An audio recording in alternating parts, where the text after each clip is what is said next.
नमस्ते, मी योगेश कुटे. लेट्सअप खबर बातमध्ये तुम्हा सर्वांचं पुन्हा एकदा स्वागत. बारामतीतील एक फोटो सोशल मीडियामध्ये सध्या धुमाकूळ घालत आहे.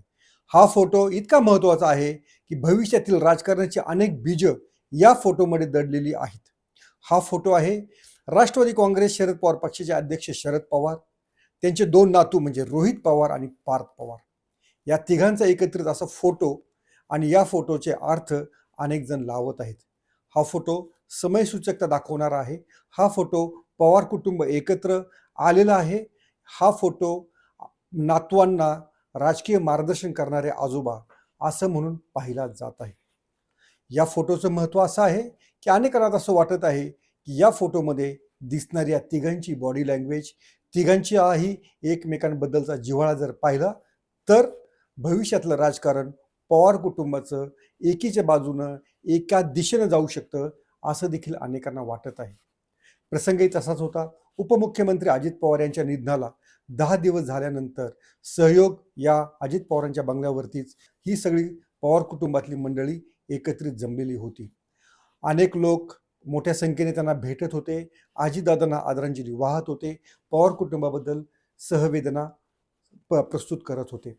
आणि याच वेळी या तिघांमध्ये सुरू असलेली चर्चा, त्या तिघांमधले असलेले भावबंध या फोटोने अचूकरित्या टिपलेले आहेत. त्यामुळंच अनेकांना असं वाटत आहे, बाहेर काही असो, मीडियामध्ये काही जरी प्रसिद्ध होत असलं तरी पवार कुटुंब आता एक झालेलं आहे आणि ही एकीच या फोटोतनं दिसून येत आहे. आता याचे जे अर्थ निघत आहेत त्या अर्थानुसारच एक बातमी काल संध्याकाळी प्रसिद्ध झालेली होती. ती बातमी साम टीव्हीनं प्रकाशित केल्यामुळे तिचं महत्त्व आणखीन आहे. त्या बातमीमध्ये असं म्हटलेलं आहे की राष्ट्रवादी काँग्रेसचे नवे राष्ट्रीय अध्यक्ष म्हणून पार्थ पवार यांची निवड होणार आहे. साम वाहिनी ही पवार कुटुंबाच्याच मालकीची आहे. त्यामुळं सामनं दिलेल्या या बातमीचं वेगळं महत्त्व मी तुम्हाला सांगायला नको. पार्थ पवार हे जर राष्ट्रीय अध्यक्ष होणार असतील तर पवार कुटुंबातला आणखीन एक नातू हा आता मोठी जबाबदारी घेण्यासाठी सज्ज झालेला आहे असा देखील त्याचा अर्थ निघतो.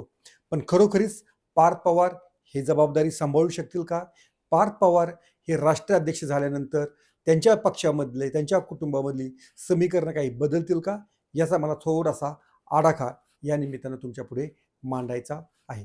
पार्थ पवार हे जर अध्यक्ष झाले तर त्यांच्या पक्षातील जी सिनियर मंडळी आहेत, प्रफुल्ल पटेल, सुनील तटकरे, छगन भुजबळ, धनंजय मुंडे, यांना खरोखरीच पार्थ यांचं नेतृत्व मान्य होईल का? कारण पार्थ त्यांना तसा राजकीय अनुभव कोणताही नाही आहे. त्यांनी खासदारकीची एक निवडणूक लढलेली होती मावळ लोकसभा मतदारसंघातून.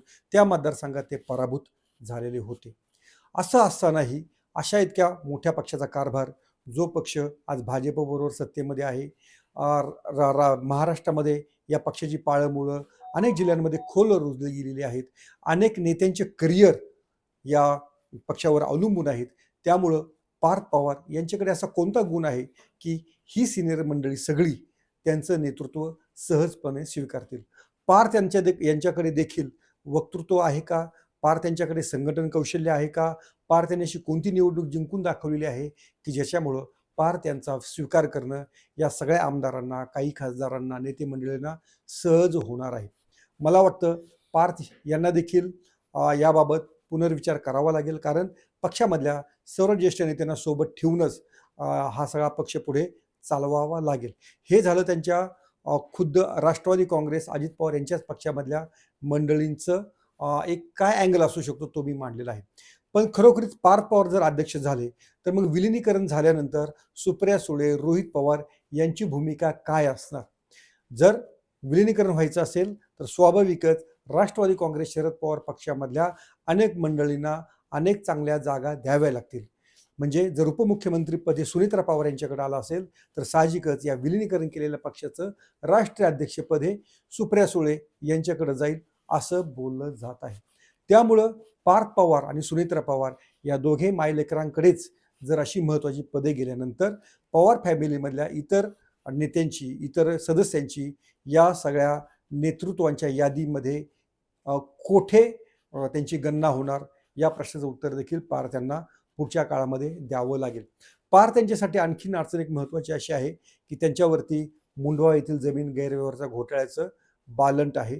त्याचं सावट आजही कायम आहे. मध्यंतरी त्यांना क्लीन चिट मिळाल्याच्या बातम्या आलेल्या होत्या, पण नंतर महसूल मंत्री चंद्रशेखर बावनकुळे यांनी देखील स्पष्ट केलं तशी कोणतीही क्लीन चिट दिली गेलेली नाहीये. म्हणजे नेतृत्वामध्ये जे खमकेपणा, कणखरपणा लागतो, त्याच्यावरती जर एक बालंट असेल, त्याच्यावरती जर कोणतं आरोप असेल, तर त्या नेतृत्वाला देखील राजकीयदृष्ट्या अडचणीत आणणं हे विरोधी पक्षांना सहज आणि सोपं जातं.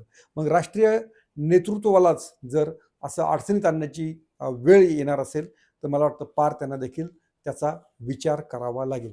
पार त्यांचं वय देखील त्यांच्या बाजूनं आहे. ते जर खरोखरीच राष्ट्रीय अध्यक्ष झाले तर एखादा नौखा आणि तरुण एक राष्ट्रीय अध्यक्ष होतो आहे, हे देखील महाराष्ट्रासाठी वेगळं असू शकेल. अर्थात पार्थ हे आत्तापर्यंत पडद्यामागे कामकाज पाहत होते. नरेश अरोरा यांची जी एजन्सी राष्ट्रवादीच्या विजयासाठी आणलेली होती, ती एजन्सी आणण्यामध्ये म्हणे पार्थ पवार यांचाच वाटा होता. नरेश अरोरा यांनीच म्हणे सुनेत्रा पवार यांना उपमुख्यमंत्री पदासाठी तयार केलं, त्यांचं मन वळवलं, असं बोललं जात आहे. मला त्याच्यामध्ये तथ्य वाटत नाही. पवार कुटुंबाला तितका राजकीय परिपक्वपणा इतका आहे की असं संकट आल्यानंतर कशा प्रकारे त्याला सामना करायचा, याचे काही गुण हे पवार कुटुंबातल्या अनेक सदस्यांकडे आहेत. तो गुण सुनेत्राताईंकडे देखील आहे. त्यामुळेच त्यांनी पतीनिधनानंतर अतिशय महत्त्वाची जबाबदारी तितक्याच तत्परतेनं सांभाळण्याचा निर्णय घेतला. त्यामुळे या सगळ्या प्रकरणामध्ये नरेश अरोरा यांना जे महत्त्व दिले जाते ते मला वस्तुतः त्या अर्थानं पटत नाही. पण म्हणतात की नरेश अरोरा आणि पार्थ पवार यांचं ट्युनिंग चांगलं आहे, पक्षाला पुढे नेण्यासाठी त्याचा उपयोग होऊ शकतो.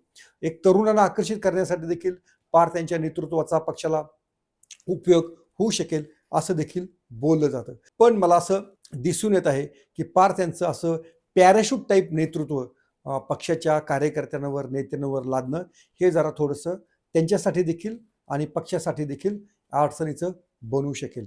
जर विलिनीकरणाचाच निर्णय अजून चर्चेमध्ये आहे, शरद पवार यांच्या पक्षातल्या आणि पवार कुटुंबातल्याच इतर सदस्यांच्या देखील जबाबदारीचं जर विलिनीकरणानंतर वाटप करायचं असेल तर ते देखील ठरवावं लागणार आहे.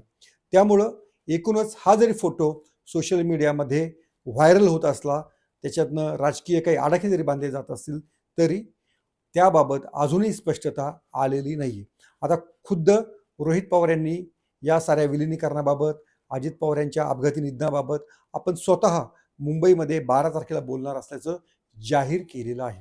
आता अजित पवार यांच्या निधनाला 13 दिवस झाल्यानंतर सुनेत्राताई किंवा पार्थ पवार हे देखील मीडियाशी बोलू लागतील. त्यानंतर आणखीन काही गोष्टी स्पष्ट होतील. तोपर्यंत तरी पवार समर्थकांच्या काळजाला एक धीर देणारा हा फोटो आहे, एवढं मात्र निश्चित. तुम्हाला हा व्हिडिओ कसा वाटला आवर्जून सांगा. पाहत राहा लेट्स अप मराठी. सोशल मीडियाच्या भाऊ गर्दीत विश्वासार्हतेने चकाकणारे नाव म्हणजे लेट्स अप मराठी.